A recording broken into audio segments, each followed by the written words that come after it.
Hello everyone, स्वागत है आप सभी का पसंद यूट्यूब चैनल रहा एजुकेशन में। शिक्षा विभाग अपडेट में आज के मॉर्निंग न्यूज़पेपर से के महत्वपूर्ण अपडेट को क्लैरिफाई करेंगे, जिसमें सबसे इंपॉर्टेंटली बात करेंगे। आज है यूपी टीटी, जी हाँ, 2021 का यूपी टेट आज के दिन कंडक्ट किया जा रहा है। प्राइमरी और अपर प्राइमरी के लिए लाखों संख्या में अभ्यर्थियों ने अप्लाई किया है।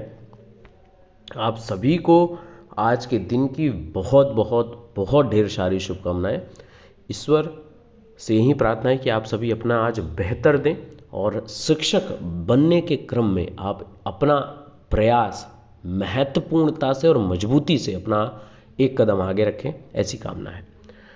यूपी टेट परीक्षा देने जा रहे हैं आप, तो अपने प्रवेश पत्र यानी कि अपने डॉक्यूमेंट के साथ आपके पास वैलिड आईडी प्रूफ और आपका मार्कशीट, चाहे आप डीएलएड कर रहे हो जिसको आप बीटीसी कहते हैं, चाहे आप बीएड कर रहे हो, उसका एक सेमेस्टर का, एक ईयर का कोई भी आप वैलिड आपके पास मार्कशीट होनी चाहिए विथ वैलिड आईडी, प्लस अपने पास एक फ़ोटो, अपना पासपोर्ट साइज फ़ोटो रख लीजिएगा, तो इससे ढेर सारे काम हो जाएंगे। इसके बारे में बातचीत करेंगे।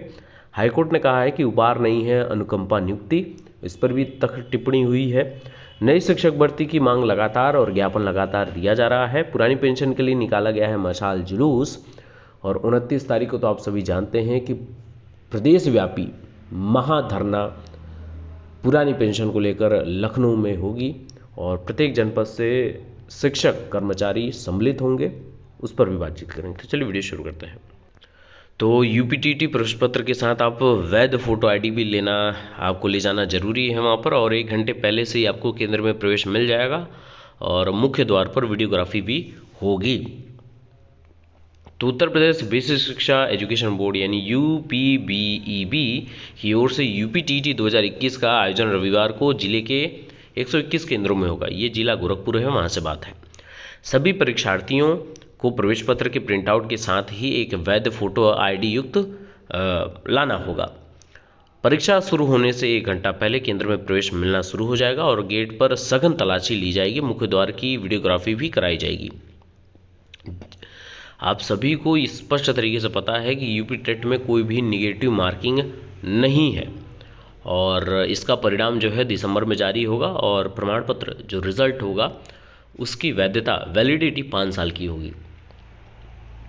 अब सबसे इम्पॉर्टेंट बात ये है कि इसमें कोई निगेटिव मार्किंग नहीं है, तो आप सभी से ये मेरी दरख्वास्त है कि क्वेश्चन मैक्सिमम आप अटेम्प्ट करिएगा। मैक्सिमम यानी कि पूरे 150 प्रश्न आप अटेम्प्ट करिएगा। उसके पहले ओएमआर मिलेगी, ओएमआर को बहुत अच्छे से फिलअप कर लीजिएगा। अगर कोई भी चीज़ नहीं आता है तो न्यूज़लेटर को बुलाकर उस पर जानकारी लेकर ही उसको भरिएगा, क्योंकि आप कई लोग फिर बाद में तकलीफ़ में रहते हैं कि सर ये प्रॉब्लम क्रिएट हो गई, ये प्रॉब्लम क्रिएट हो गई है। तो वो प्रॉब्लम क्रिएट ना हो उसके लिए मैंने ओएमआर पर ढेर सारी वीडियोस बना रखी हैं। अगर आपके पास समय हो तो ज़रूर उसको देखिए। और भी कुछ इंपॉर्टेंट वीडियोस हैं, मैं प्लेलिस्ट की लिंक आपके कम्युनिटी टैब में दे दूंगा, आप उसको भी ज़रूर देख लीजिएगा, आपकी बहुत मदद होगी। लेकिन फिर बोल दूं, परीक्षा में समय से उपस्थित होइएगा, ओएमआर शीट अच्छे से भरिएगा, प्रवेश पत्र के साथ वैलिड आईडी, एक रिजल्ट मार्कशीट और एक फ़ोटो अपने पास जरूर रखिए, ताकि कोई भी आपको परेशानी बार बार का सामना करना ना पड़े। और परीक्षा में पूरे प्रश्न अटैम्प्ट करिएगा, ये बात बहुत अच्छे से ध्यान रखिएगा। दूसरी अपडेट की बात करें तो उपहार नहीं है अनुकंपा नियुक्ति, यह हाईकोर्ट ने कहा कि कमाऊ सदस्य की मृत्यु से उपजे संकट के लिए राहत योजना मात्र है ये, और नियुक्ति के लिए दबाव नहीं डाला जा सकता आश्रित के द्वारा। कोर्ट ने कहा कि अधिकारियों को परिवार की आर्थिक स्थिति का आकलन कर अचानक आए संकट में राहत देने के लिए जरूरी होने पर नियुक्ति देने का अधिकार है। आश्रित नियुक्ति के लिए दबाव नहीं डाल सकता, जीविका चलाने के लिए जरूरी होने पर ही नियुक्ति की जानी चाहिए। कोर्ट ने कहा कि आश्रित कोटे में नियुक्ति पाने का किसी को निहित अधिकार नहीं है। याची के पिता ज्ञानचंद्र उपाध्याय सहायक अध्यापक की सेवा काल में 7 जुलाई 91 को मौत हो गई थी। स्नातक के बाद याची ने मृतक आश्रित कोटे में 2007 में नियुक्ति की मांग की। हाईकोर्ट ने बीएसए जौनपुर को निर्णय लेने का निर्देश दिया, तो उन्होंने 31 मार्च 2010 को बिना सरकार की अनुमति लिए नियुक्ति कर दी। याची प्राइमरी स्कूल जौनपुर नियुक्त था। 5 मई 2012 को याची को नोटिस जारी किया गया कि नियमों के विपरीत नियुक्ति क्यों न की रद्द जाए। जवाब नहीं दिया तो बीएसए ने 14 अप्रैल 2012 को याची की नियुक्ति निरस्त कर दी। जिसे चुनौती दी गई। हाईकोर्ट ने याचिका खारिज कर दी और इसके खिलाफ विशेष अपील दाखिल की गई थी।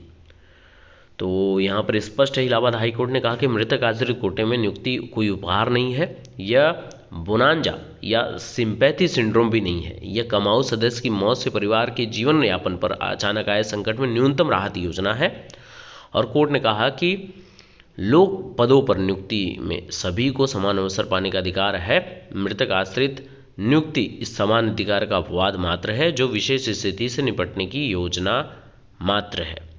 तो ऐसी अपडेट यहाँ से निकल कर आ रही है। नई शिक्षक भर्ती की मांग को लेकर लगातार ज्ञापन तो दिया जा रहा है, लेकिन आप लोगों से एक मेरी दरख्वास्त है, एक निवेदन है कि यूपीटीटी संपन्न होने के बाद भारी से भारी संख्या बल में आप लोग इकट्ठे हों, चाहे प्रयागराज में हों, पीएनपी कार्यालय के समीप, या फिर लखनऊ में हों, लेकिन बड़े स्तर पर आप सभी अपनी मांग को रखें ताकि जल्द से जल्द इसका विज्ञापन जारी कर दिया जाए और जल्द से जल्द आपको नई शिक्षक भर्ती देखने को मिल जाए, चाहे वो माध्यमिक शिक्षा सेवा चयन बोर्ड की तरफ से हो, टीजीटी पीजीटी की, अथवा बेसिक शिक्षा विभाग की तरफ से प्राथमिक विद्यालयों में शिक्षकों की भर्ती के संबंध में हो। पुरानी पेंशन के लिए कर्मचारी शिक्षक मोर्चा ने निकाला है मशाल जुलूस। वेतन विसंगति दूर करने समेत अन्य मांगों को लेकर कर्मचारी शिक्षक संयुक्त मोर्चा के बैनर तले शनिवार को कर्मचारियों ने मशाल जुलूस निकाला। मांगी पूरी नहीं होने पर 9 दिसंबर को प्रदेशव्यापी कार्य बहिष्कार की चेतावनी भी दी गई है।